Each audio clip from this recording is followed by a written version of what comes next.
So yeah, please feel free to type in share any good ideas that you heard or came up with in the chat for, because this is teacher training, so that'll help. And we'll go on with a couple ideas for online classes, things that we could do better. Mm-hmm. Like Zoom lectures. Well, this you already know, but I was really shocked to find out that um, all the teachers in our graduate school were using Zoom, but none of them were using breakout rooms except for me. And the more I became to see that breakout rooms are this important thing to get students into the right brain state, this sort of social connection, well, using lots of breakout rooms was the way to go. So I use 3 per 90-minute class when I'm teaching online. And there's some interesting little things that people come up with. Mark Helgeson, at his second period class, he'd leave it on after class. He'd leave, but he'd leave it on and let the students just talk to each other, have lunch together if they wanted to. And some always stayed and did that. That helps them keep their social connections going. A lot of other professors were having students watch videos online, for asynchronous teaching and writing a report. Well, what could we do better for something like that? Well, why not? Amanda Gillis-Furutaka did optional meets where they would talk about the reading. And the students who came got much better grades and were much more motivated to do the readings and the reports, or sharing their responses. And for sharing responses, is one great tool of this, Flipgrid. It's a free Microsoft application that's online that really it's really easy for students to use their cell phone to record themselves, record some message, and then really easy for other students to see that video and respond with their own cell phones. So like here's a student that did a self-introduction at the beginning of the course. Hello, I'm Minatsu Takahashi. I live in Ikeda in Osaka. Do you know what Ikeda is famous for? The answer is the world's first instant noodle, chicken ramen. This is invented by Momofuku Ando, who is the founder of Nissin Foods in 1958 in Ikeda. I like it very much and I eat it twice a day. Everybody should do that. I always save more than 10 instant noodles in my house. And I buy as soon as a new cup noodle comes out. So it's now my hobby. So other students would, be told to watch her do that self-introduction, and they'd make little replies like this one. Do you know Ikeda City? Your house is near my house, and I live in Ikeda City. And we are same group, so let's do our best. Yeah, and she had like 10 responses, little video responses from other students. Oh, what a great way to make a connected classroom. Thank you, Microsoft. I've been mad at Microsoft many times in my life, but I have to say, I'm really grateful for this one. Of course, then LMS readings. We do a lot of homework assignments. Again, it's the analytical brain, unless we have different students, different readings, and ask them to teach each other before quiz. Why not use tutoring on the LMS? So how can we do better? Scott, you have some ideas. Yeah, how about instead of giving students lists of questions to ask for conversations, get them to make their own personalized conversation cards. You can give them hints. This is actually one I made, student made. That's why the student's name is Scott. That way they can talk about topics that are interesting to them and that they're going to be able to connect with each other over. And they're going to be able to use language that is more relevant to them as well. Also, Scott, I got to stop you a second here. When you showed me this card a couple of days ago, the first thing I thought was, that's the way I used to write before I was 8 years old or after 60. But you told me. I look a lot younger than I am. Okay. You're a lot younger than you look. Okay. Yeah. So, but you said you're left-handed Is that right? Okay, so I'm right-handed, but I write the same way that left-handed people usually do, which is kind of like with the arm to the side. So that's why I have this beautiful writing. Thanks for bringing that up. Okay. Oh yeah, right. I interrupted your talking a little bit there. Okay, yeah, go ahead. Yeah. So yeah, also a little bit like having lots of breakout rooms. Make sure that students get lots of chances with different partners. So, you can have them doing different partners for different activities, or something I usually do is whenever I have a speaking activity, they do it 3 times with 3 different partners. Yeah, yeah. And we always have an end of year classroom survey. And that's something that students always write about, is that they were so happy that in this class they were able to make so many friends and acquaintances. And they always say, like, I wouldn't have made any friends, but because we had all these partners, I got to meet lots of people. Yeah, and of course, doing the same conversation 3 times is what leads to mastery. I think there's way too much if we have students do things 1 time and think that's enough. But yeah, that's especially true in my case with first-year classes. I taught business ego pneumon with 70 students, and I used dyadic pairs. Students to stand in lines with a partner, then they'd shift and talk to another partner. And there was this one class I usually had them to speak to 4 different partners per class, and not the same 4. We would try to mix it up every class. But there's this one class I didn't have enough materials, so I had them speak to 9 different partners. Wow. And that particular lesson was probably the most boring in my textbook. But after the class, about a third of the students said this is the best class we ever had. And I'm sure the only difference was they got to talk to more people and make more friends. And remember, freshmen, first-year students, that's part of the dark year for them. Well, we're going to show one little video at the end here, but that's pretty much the end of our presentation. Again, here's our QR and our think tank subscription thing. And we did have an issue on student-to-student connections and the social brain. So let's open this up for discussion, comments, open mics.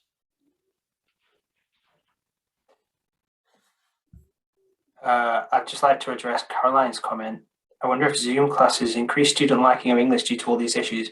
If you're talking about my classes, then no, it didn't. We actually, we talked a little bit about how the delayed responses could make people feel like they're being ignored. I think just in general, not having that face-to-face contact with the teacher can have the same kind of problem. So I actually found that the student ratings of, even though the class was basically the same, but it was online, the student ratings in my class went down quite a bit. And some students wrote that they felt that I didn't care about them. That was really interesting. Yeah.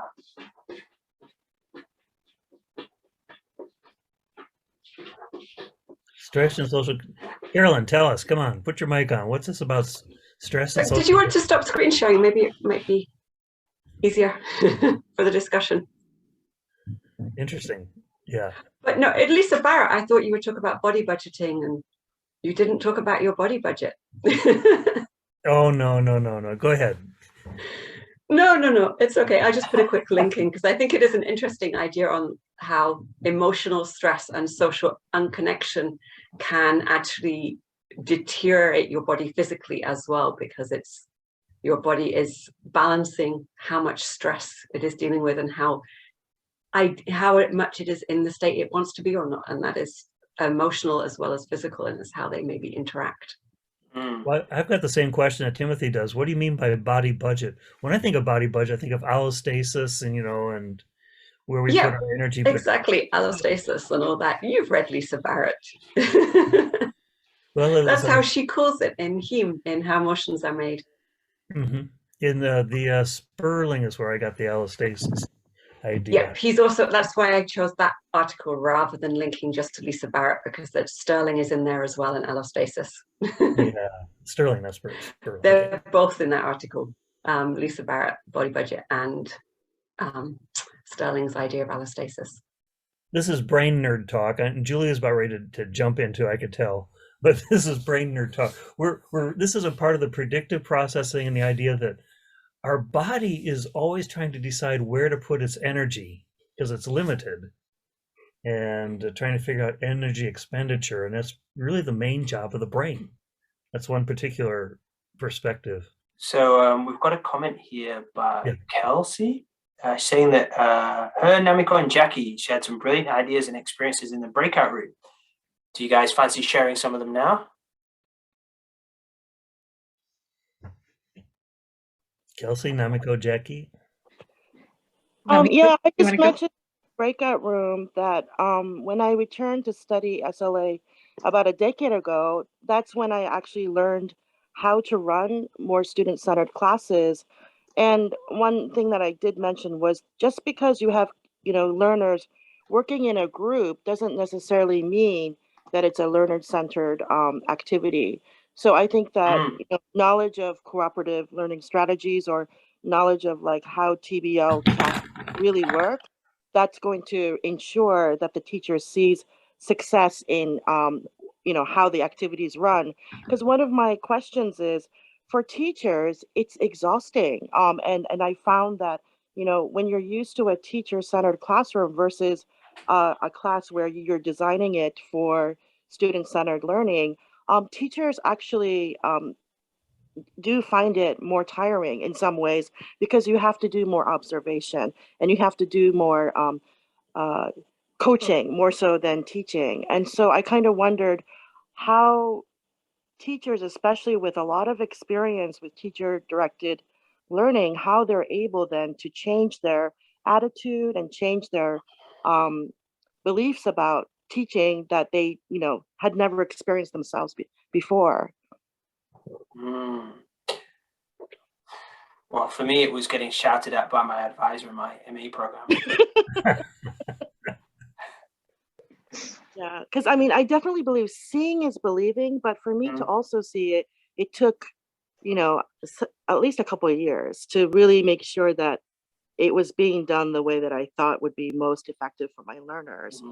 So it's not something that's immediate that you can do and that you'll see success, but I figure maybe in small incremental steps, teachers can learn to do that. Does your workplace have, I'm trying to think what to call it, like mutual observation, like a teacher training type thing? Yes, where I used to work, yeah, we did. And so that's the way that people believed it. But I also got comments like, well, it's because it's you, or it's because, I got that a lot. Especially because there was a lot of pushback with having these like student-centered learning classes, because they also look a little chaotic. It's organized chaos, but that's also difficult for teachers to see. Or when the teacher's not doing anything in the classroom, they think, well, what are you doing? Without realizing that all the planning is actually done, before, during, and then after, with the reflection with the students too. So that's kind of the elephant in the room with teaching, isn't it? Is that we think if we're working hard, then it must be great. Right. It's really, really the opposite. Mark Helgeson and I came up with this kind of a rule of thumb. If the teacher is bored, it's probably a good thing. If you have enough students do a lot of work together, group work and things like that. If you feel bored in the class, it probably means things are going well. I don't mean a class where you're teaching, but that you're just kind of sitting there because they're in a link for anybody who is lecturing. It's based on a book called Small Teaching.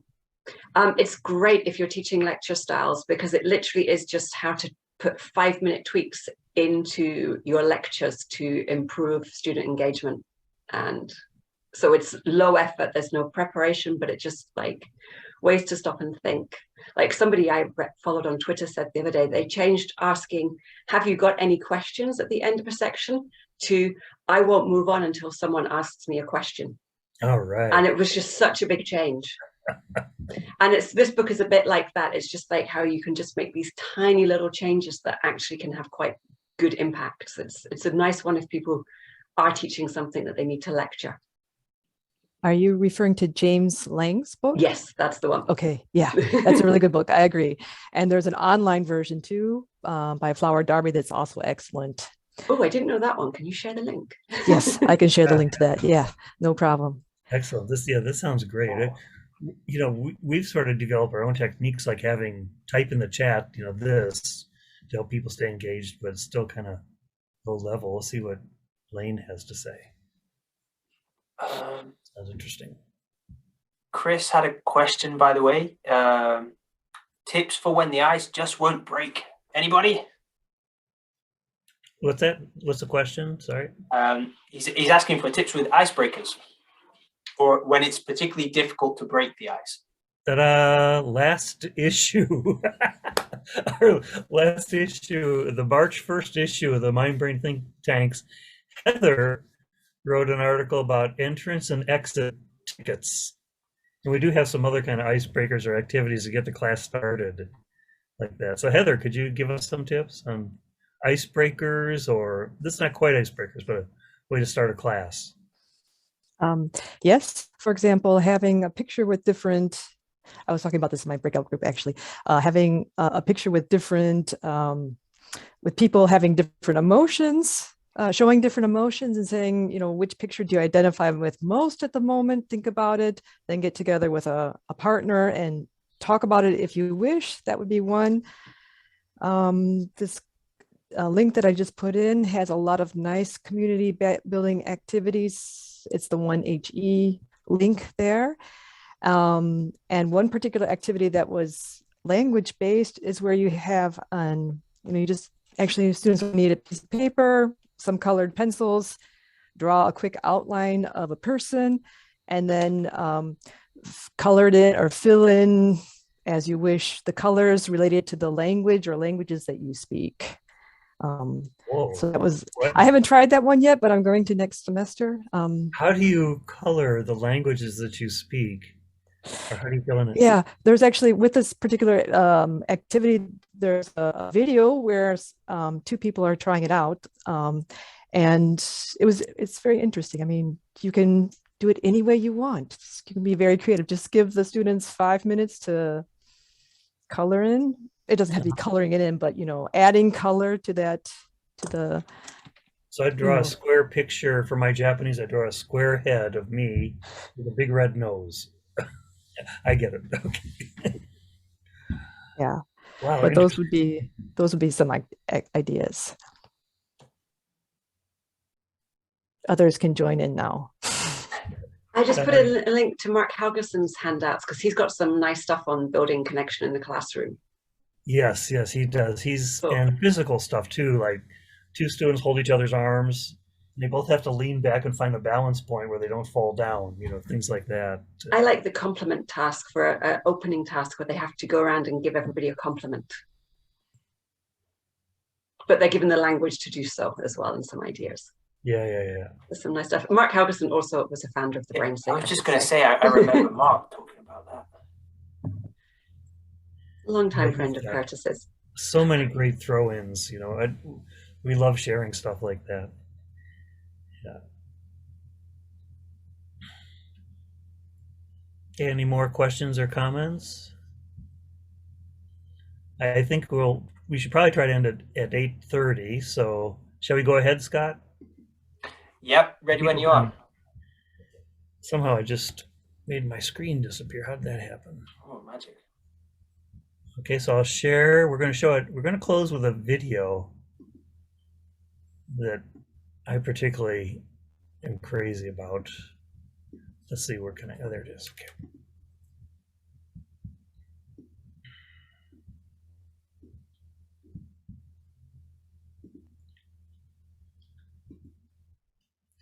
And if people want to stick around later and do some more discussion, feel free.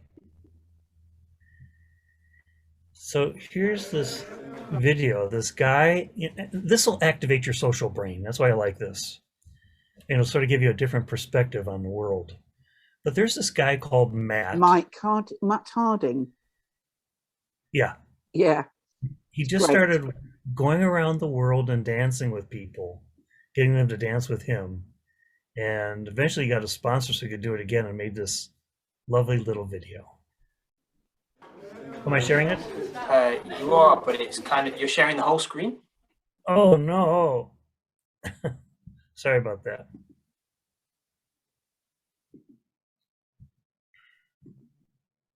There we go. Okay, I can see the green lines on the outside there.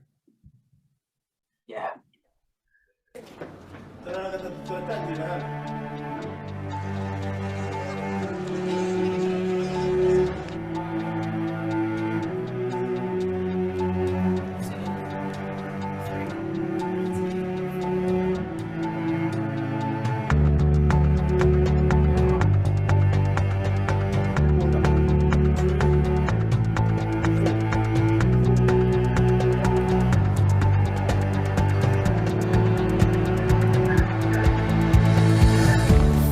days that come to pass are behind these walls.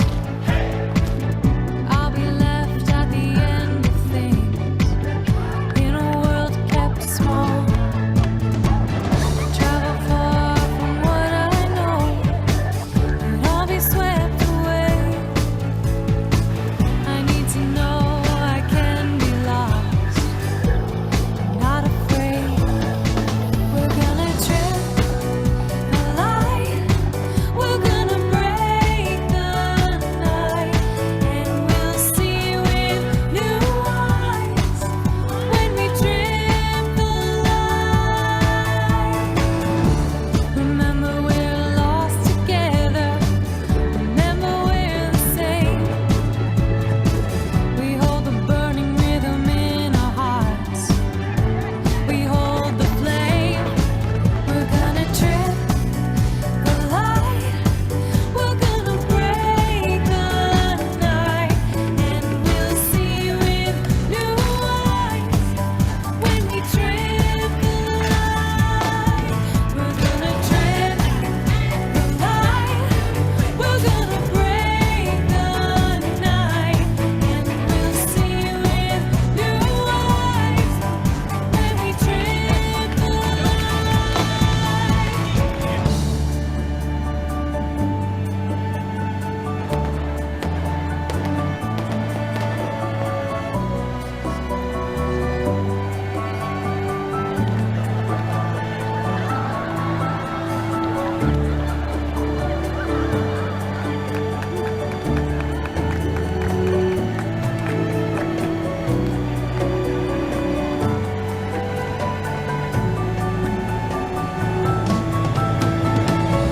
I'll find my way home on the western wind, to a place that was once my world, back from where I've been.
I so love this video. You know, we see these different country names and these different ways of dress and culture, but all these people are doing something together, even in different times and different locations.